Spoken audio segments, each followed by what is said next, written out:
My son banned me from his wedding, but had the nerve to send me a bill for $80,000 to pay for his fancy party and honeymoon in the Bahamas. He even wrote, "Consider yourself lucky I'm letting you help."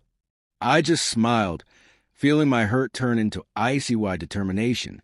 His dream of a perfect rich wedding would become his worst nightmare. Before we continue, please subscribe to Nasty Revenge and tell us where you're watching from in the comments. I sat in my small apartment in Phoenix, the desert sun blazing through my cheap blinds.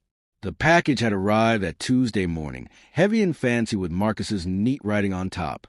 I thought it was finally the wedding invitation. After months of no contact, my hand shook as I opened it, hoping for a beautiful card with a date and place. Maybe even a note asking me to give him away like we used to joke about when he was little. But no invitation came out. Instead, a bunch of papers fell onto my table, bills and receipts, all adding up to $80,000. My eyes looked at every line. $50,000 for renting a huge mansion in Scottsdale, with big gardens and shiny lights hanging from the ceiling. $20,000 for fancy food, including expensive wine and lobster from far away. Another $10,000 for their honeymoon room in Nassau, with their own private beach. And at the bottom, a note written by Marcus himself. "Mom, after all the problems you cause our family, you should be grateful I'm letting you contribute. This is your part. Send the money fast. Sarah and I are counting on it." I stared at those cruel words, the paper feeling cold in my hands. Problems? The same problems he threw at me during our last big fight, blaming me for not making more money in my nursing job, for the simple life we lived after his father died in that car crash. My hand shook a little as I put the note down, the numbers getting blurry for a moment. Next to me on the table was an old picture of young Marcus, missing his front teeth and smiling big after his first soccer game, his tiny hand holding mine tight. How did that sweet boy turn into this mean man, asking for money like I was just a bank, banning me from his wedding because I didn't look good enough for his rich friends? Shock hit me first, like cold water splashing on my face. I crumpled up the note in my fist, the paper making crackling sounds like dry leaves, but then I smoothed it out again, laying it flat. No, I wouldn't let anger take over without a plan. I got up slowly from the table, my back hurting from all those years working double shifts at the hospital. The apartment felt too small, the walls closing in with memories of better times long gone. I walked to the kitchen sink, splashing cold water on my face, but it didn't wash away the hurt. Marcus thought he could erase me from his life while taking my savings, the money I'd saved by working extra hours and buying cheap food after losing David in that terrible accident in 2018. He called me once after the funeral, his voice cold and mean. "You should have done more, Mom, for all of us." I went back to the table, picking up an old silver bracelet, something my own mother had given me, worn smooth from years of love and hard work. It felt warm in my palm, reminding me that family bonds should last forever. But Marcus had broken ours, hadn't he? Banning me because Sarah whispered that a simple nurse would embarrass them in front of their fancy business friends. I smiled then, but it wasn't a happy smile as the hurt twisted into something sharper. Determination. I set the bill aside, folding it carefully, and felt a fire start burning inside me. I looked at the bill again, its big numbers laughing at me. The anger slowly went away, replaced by cold, clear thinking. If Marcus thought he could trick me, he was wrong. I knew fighting him directly wouldn't work. He'd just ignore me like always, but I could find information, discover weak spots in their perfect plan. My old tablet sat on the kitchen counter, dusty but ready to help. Time to find out what they were really planning. That fire kept burning as I looked at the photo again, picking it up this time. Marcus's young face looked back at me, innocent and full of hope from a day at the park when he was 7. He climbed into my lap during a thunderstorm, hiding his face against my shoulder while rain hit the car windows hard. "Don't worry, Mom," he'd said, his voice quiet and scared. "You're the strongest person I know." I'd held him close, promising to always protect him, just like David watched us with that loving smile of his. I walked around the apartment now, the old floors creaking under my feet. Those happy memories came rushing back without warning, weekends teaching him to kick a soccer ball at the local field, his laughter echoing as he ran around the grass. We'd been unbreakable then, a family of three against everything. But after David's death, everything changed. Marcus was 24, already climbing up at his computer job, and he started pulling away from me. "You let Dad down, Mom," he'd said one night on the phone in 2019, his voice full of anger and blame. "If you'd made more money, maybe we could have had a better car, better insurance." I'd swallowed the pain, reminding him about all the bills, the second job I'd taken to keep us going. But he didn't want to listen. He only saw my failures, the small apartment, the regular but not fancy job. Last Thanksgiving had been the final straw. I'd driven to their expensive condo in downtown Phoenix, carrying homemade apple pie like David used to love. Sarah had barely looked up from her phone, whispering something to Marcus that made him smirk meanly. "Mom, we're doing keto now," he'd said in a dismissive way. "And honestly, you just showing up without calling first. It's awkward and embarrassing." I'd left early, the drive home a blur of city lights, feeling like an old relic in their shiny new world. Now this bill, it was a final insult, demanding I pay for their expensive party, while they pushed me away like garbage. My fists clenched at my sides as I stopped by the window, watching tumbleweeds roll across the parking lot. The anger built up like a fire inside me, steady and hot, pushing away the sad memories. How dare he treat me like a burden, then expect me to be grateful for the chance to pay his bills. I wasn't going to be the victim here. Not anymore. I'd raised him alone after David died, given up vacations and nice things to give him a good start in life, and Sarah, with her designer purses and social media showing off, encouraging his greed and selfishness. No, this betrayal needed consequences. I promised myself then, quietly but fiercely, to turn their perfect day into a lesson they'd never forget. Wind began to howl outside the window, mirroring the storm inside me, and I turned away, my determination getting stronger like steel. A tiny doubt flickered in my mind. Was I too old for this kind of fight? But I pushed it away quickly. Justice wasn't about age. It was about dignity and respect. With that thought, I reached for my tablet on the counter, the cool screen coming to life as I prepared to dig deeper into their plans. The tablet glowed brightly in the dimming light of the room, its screen casting a blue glow across my small kitchen table. I settled into the chair, the wind now howling steadily outside, and opened the internet browser with determined clicks. Marcus's social media was private, but Sarah's wasn't. She loved showing off their life to everyone. I scrolled through her posts, each one like a knife in my heart. Can't wait for our dream wedding at the Desert Rose Estate. Living our best life. The date jumped out at me like a slap. December 8th, 2024, just weeks away. Photos showed the fancy place, its grand ballroom decorated with fake setups, crystal chandeliers sparkling like diamonds in the desert sun. I sipped from a mug of the cheap instant coffee I'd been saving, its bitter taste helping me focus better. Action was more important now than feeling sorry for myself. No more crying and being sad. I wrote notes on a piece of paper. Venue, Desert Rose Estate.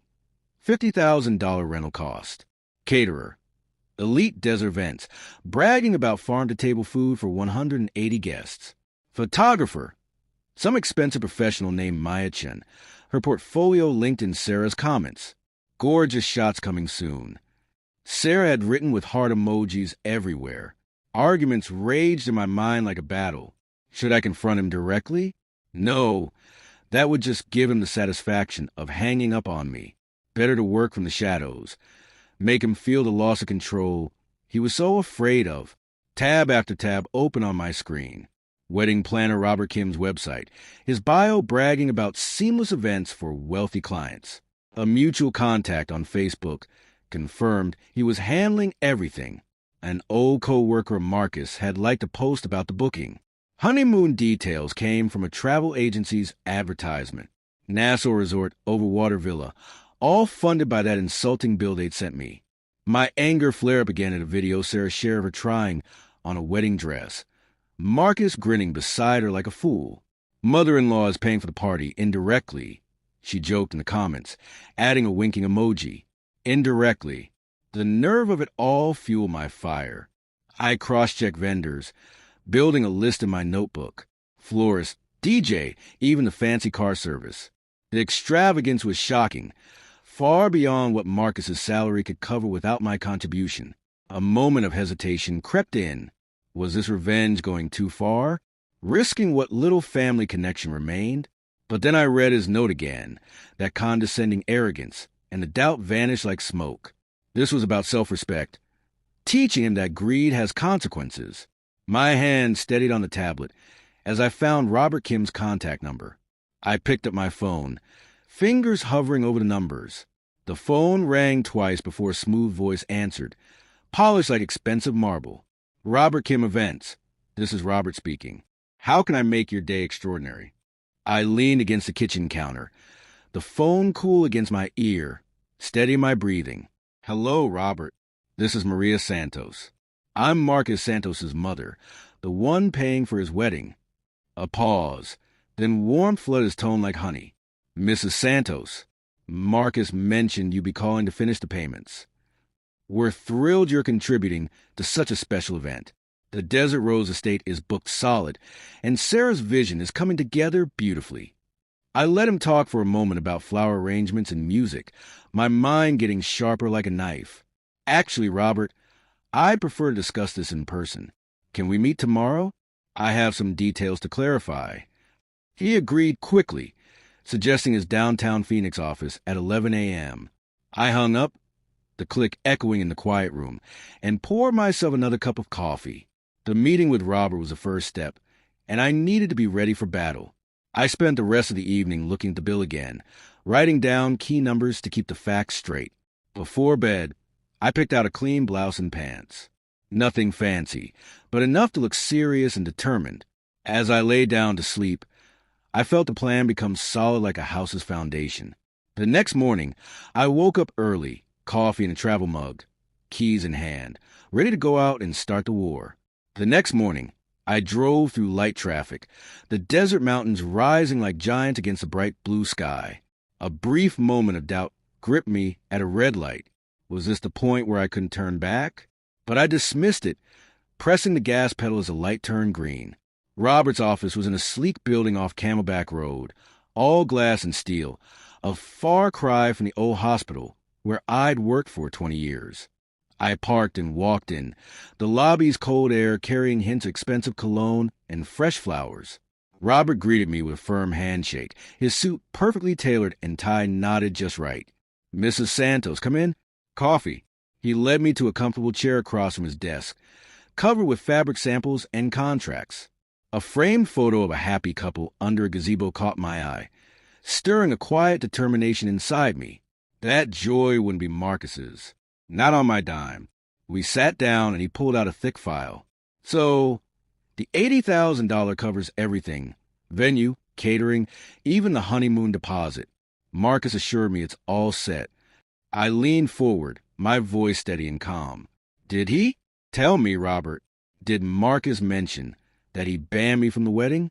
That I'm not even invited to this expensive party I'm supposedly funding? His eyes went wide, the pen slipping from his fingers like it was made of butter. Banned? No. He said family contributions were handled smoothly. This is awkward. Awkward. I echoed, short and sharp like a knife cut. Try insulting. He sent me the bill with a note saying I should be grateful for the opportunity. After raising him alone, after everything I sacrificed, Robert shifted uncomfortably, rubbing his forehead like he had a headache. I don't know what to say. The contracts are signed, but without full payment, we can't proceed. Deposits are non-refundable, but the balance... Exactly. I cut in firmly. Tell Marcus the wedding stops until he talks to me directly. No money for me. And if he pushes back, remind him how fragile perfect plans can be. He nodded slowly, looking stunned. I'll call him today. This changes everything completely. As I stood to leave, I heard him mutter under his breath, "That arrogant kid." It gave me strength, a first taste of the chaos that was coming like a storm. I stepped out into the dry desert air, the door clicking shut behind me, and felt the ripple start to spread like a stone thrown into still water. Standing on the sidewalk, I felt a surge of power, but I knew I couldn't go far alone. Robert was just the beginning. Marcus wouldn't back down easily, and I needed eyes and ears I could trust completely. Jenny's name came to my mind, her number still saved in my phone, despite years of silence. She knew Marcus better than most people, and her new work as a private investigator could be very useful. Sliding into my car, I took a deep breath, feeling the plan take shape like clay in a potter's hands, and started looking through my contacts. In the car, I checked my phone. No missed calls yet, but the silence wouldn't last long. As I drove onto the highway back toward home, my thoughts went allies and friends. Looking through my contacts, I stopped at Jenny's name, untouched for years. Marcus's childhood best friend, the one he abandoned when ambition took over his heart. A quick memory flashed in my mind. Jenny at 11, showing up at our door after her parents got divorced, David making her hot chocolate while Marcus, and I played cards to distract her from the sadness. I dialed before doubt could settle in my mind. Jenny?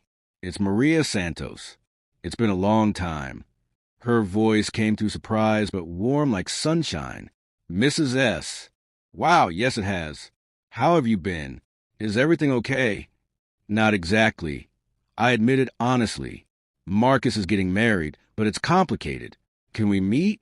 I need your expertise. I heard you're a private investigator now with photography skills. She chuckled, but it sounded dry and bitter. Word gets around fast. Sure thing. The old diner on Indian School Road in an hour? I agreed, hanging up as I turned into my apartment complex.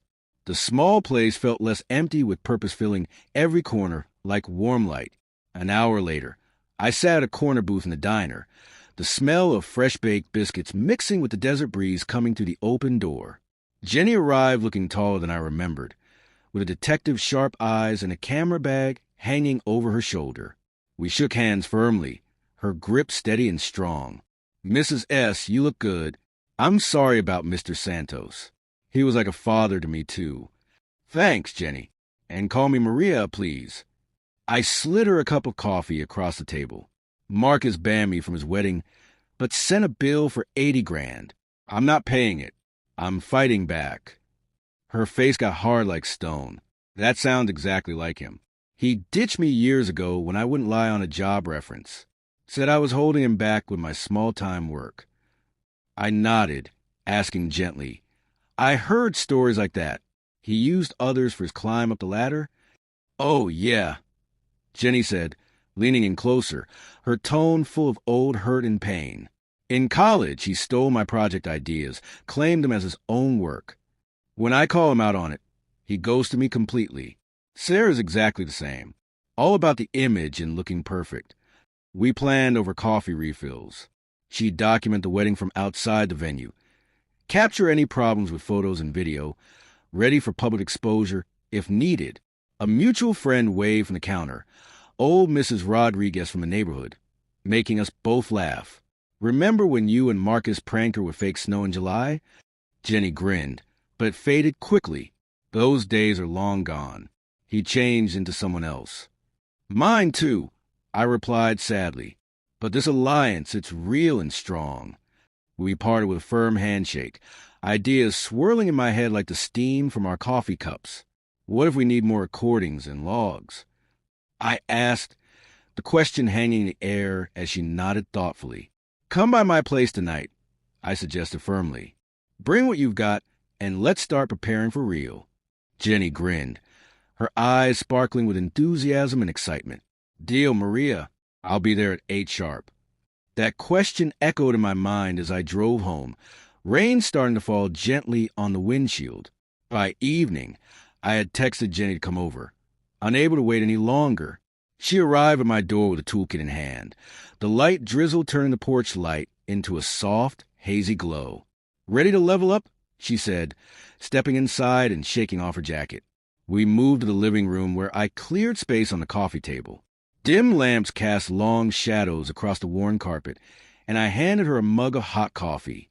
Show me how to protect myself. Recordings, cameras, everything.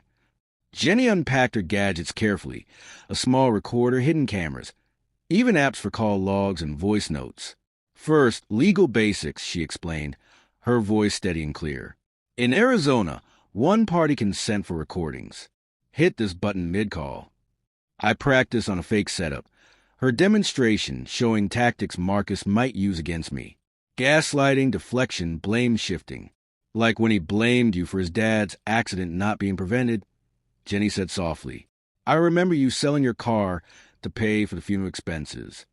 The words hit hard, pulling up a painful memory. David in the hospital, his hand weakened mine after the crash. Marcus storming out after accusing me of not trying hard enough to save him. I shared it briefly, my voice catching with emotion. He deserved better from all of us, especially his son. You gave everything you had, Jenny replied, her voice gentle but firm. You let me stay here after my parents split, helped me with homework when Marcus called me stupid. Marcus laughed it off, said I was weak for helping you. We raised our coffee mugs quietly, toasting to justice, not revenge. She walked me through camera placement, showing me the best angles. Positioned here for the door, catches faces clearly. I tested one. The feed crisp and clear on my phone, a surge of strength rising as the image became stable and focused. But as the device hummed quietly, a new thought entered my mind. What if Marcus called tonight? I could feel the tension building like electricity in the air. Marcus didn't call that night, but I knew the silence wouldn't last much longer. The next day passed with intense anticipation building. I checked my phone constantly, tested the cameras multiple times, even took a long walk around the complex to calm my nerves and clear my head. Every car that drove by made me jump, thinking it might be him coming to confront me. By evening, I was completely on edge when the phone finally buzzed loudly, his name flashing on the screen like a warning. The device hummed softly in my palm, its green light steady and ready, when my phone buzzed on the table. I was halfway through making dinner, the stove just starting to heat up, steam rising from the pan in lazy curls. The screen lit up bright. Marcus. I let it ring and ring, watching the vibrations make the phone dance across the wood surface. A cold feeling in my stomach echoed the tension knotting my nerves. It went to voicemail, then buzzed again immediately. Sarah this time. I ignored that one too, stirring my simple pasta, the smell of garlic and oil helping me stay grounded as I remembered Jenny's advice. Record everything. Their words will be your weapons. A few days had passed since our training session, filled with quiet preparations, installing apps, testing camera angles around the apartment, even taking walks around the neighborhood to clear my head and stay focused. But now the storm was finally breaking, notifications piling up like snow. 3 voicemails, text flashing urgent in bright red letters. I sat at my small kitchen table, the dim overhead light casting shadows on walls, and played the first message, my finger hovering nervously before pressing play. Mom, it's Marcus. There's a misunderstanding with the payments. The planner called and said you pulled out completely. Call me right away. We need to sort this out now. His voice started calm and controlled, but an edge crept in like sandpaper on wood.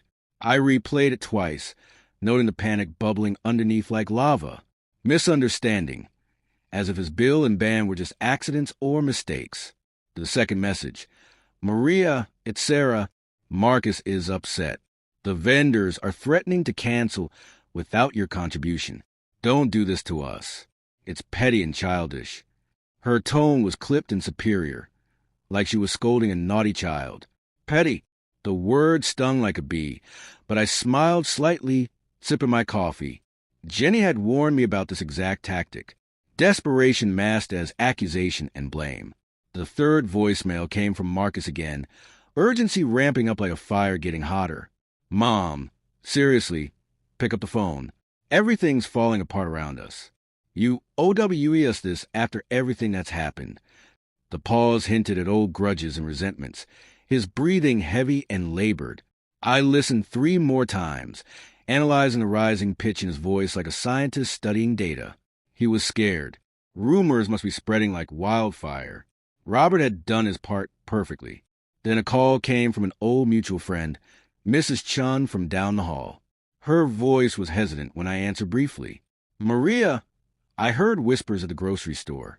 Marcus's wedding troubles. People are saying there are money issues and family problems. I hope you're okay, dear.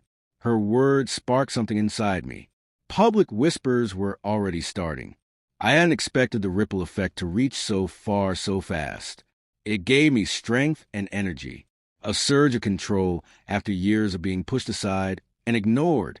But as I set the phone down carefully, another voicemail notification pinged. Marcus's voice was cracking this time, breaking like thin ice. If you don't fix this right now, you'll regret it for the rest of your life.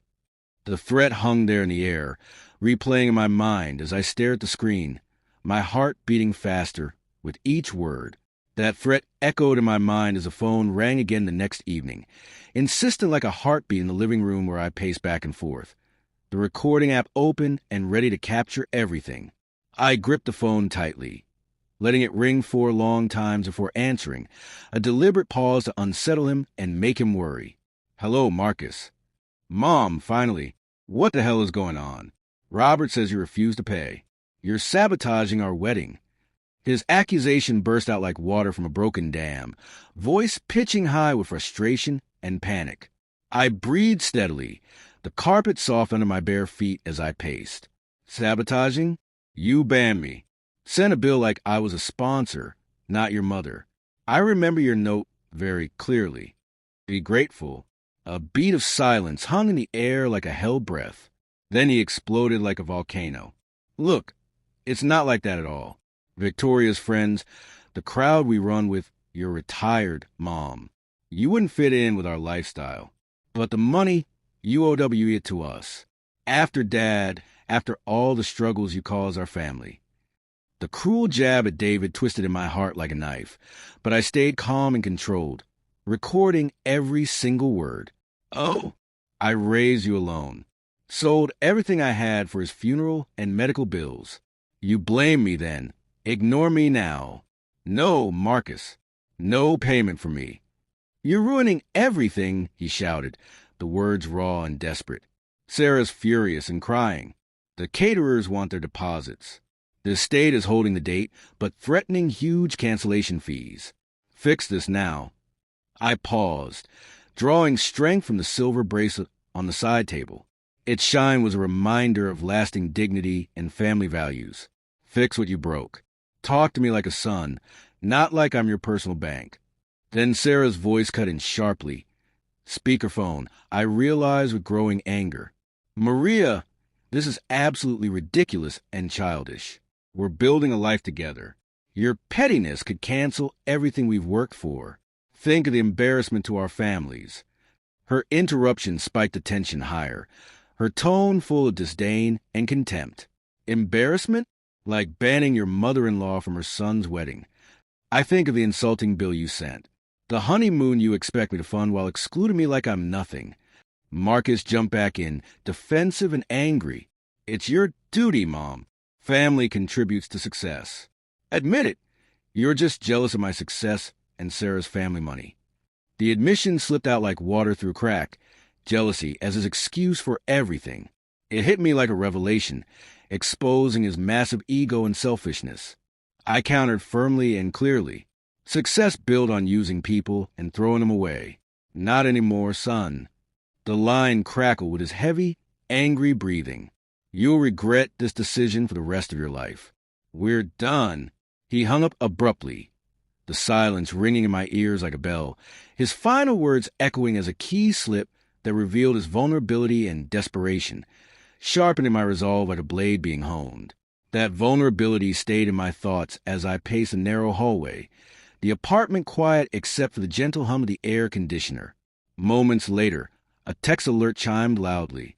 Jenny, update. Vendors demanding immediate payment. Rumors flying around the state like wildfire. Photos coming your way. I opened the attachment eagerly. Blurry but clear shots of workers pausing their setup work, looking confused and frustrated. A florist van sitting idle. Engine running uncertainly. The images gave me energy and determination.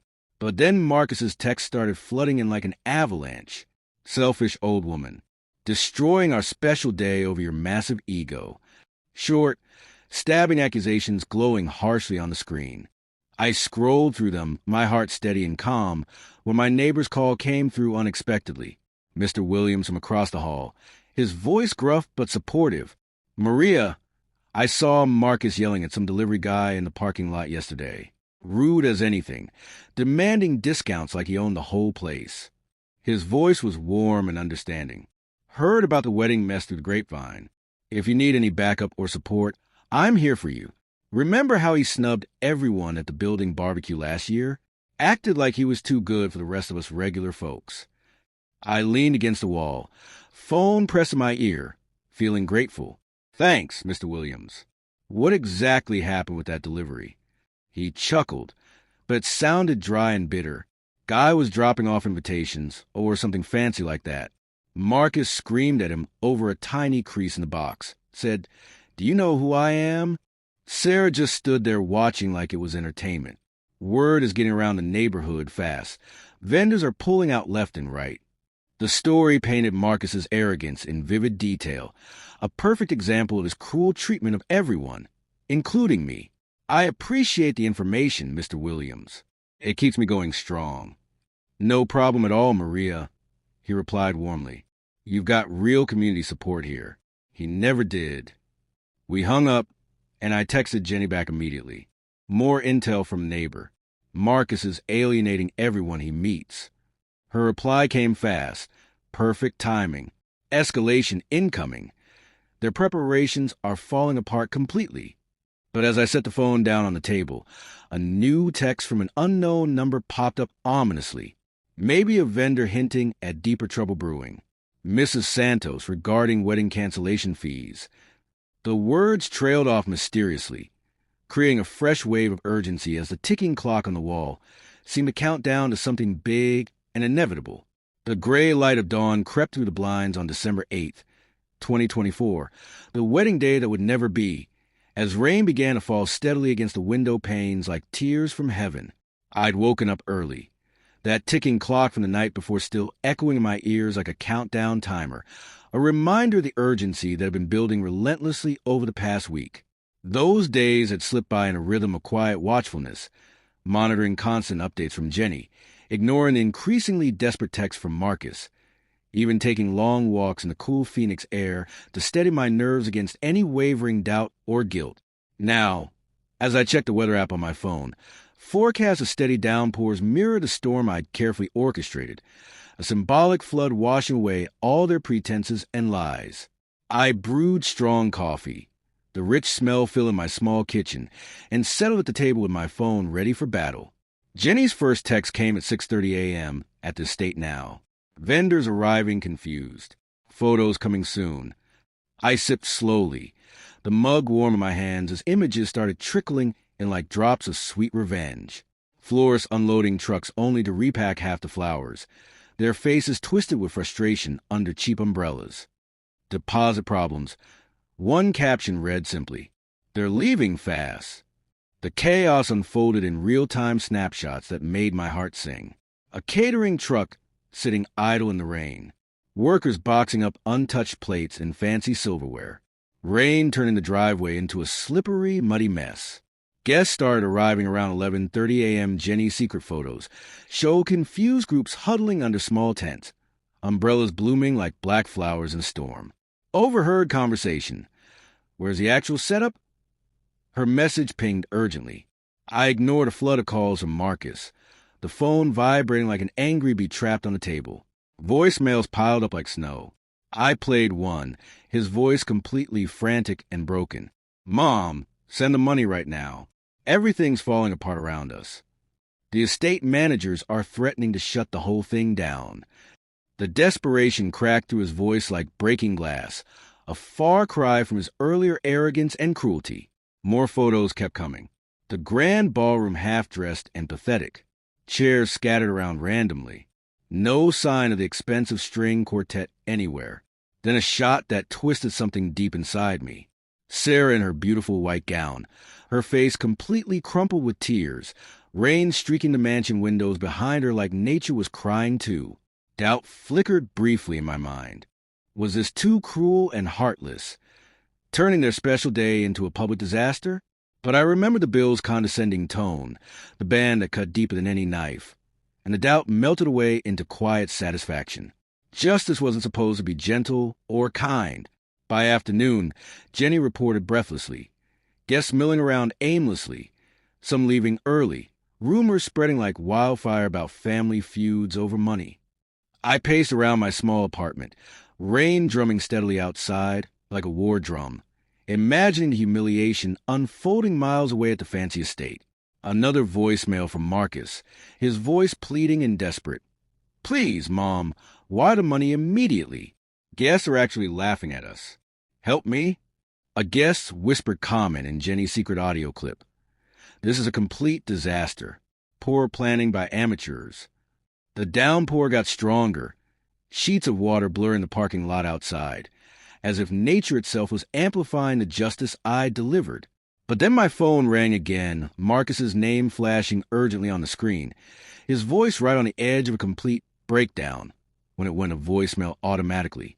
That desperate mid-ring plea hung in the air like smoke as I let it roll to voicemail once more, the sound swallowed by sudden loud pounding on my apartment door, urgent and heavy despite the pouring rain outside. Water dripped steadily from the roof, creating small rivers that pooled on the concrete steps below. I approached slowly and carefully, looking through the tiny peephole with my heart racing. Marcus and Sarah stood there, completely soaked in fancy clothes under hastily thrown jackets, hair plastered wet to their heads, faces pale and drawn with exhaustion. I opened the door just a crack. Cool mist sprang inside. "What are you doing here at my home?" Marcus pushed forward desperately, water dripping from his expensive sleeves onto my entry mat, forming a small puddle like an unwelcome invasion of my space. "Mom, let us in, please. The wedding is completely ruined. Vendors left us stranded. Guests scattered in the rain like chickens. It's become a joke." Sarah huddled behind him miserably, her makeup smudged and running, the white gown peeking out sadly from under her soaked coat. "Maria, please wire the money now. We can still salvage something from this disaster." I stepped aside reluctantly, closing the door against the howling wind. They stood there dripping in my hallway, the familiar scent of my humble home clashing sharply with their obvious desperation and defeat. And in that moment, seeing them broken and begging, I knew my lesson had been learned. Justice, sweet and complete. If you enjoyed this story of nasty revenge, please like this video, subscribe to the channel, and share your thoughts in the comments below. Click the video on the left for another satisfying revenge story. Thank you for watching.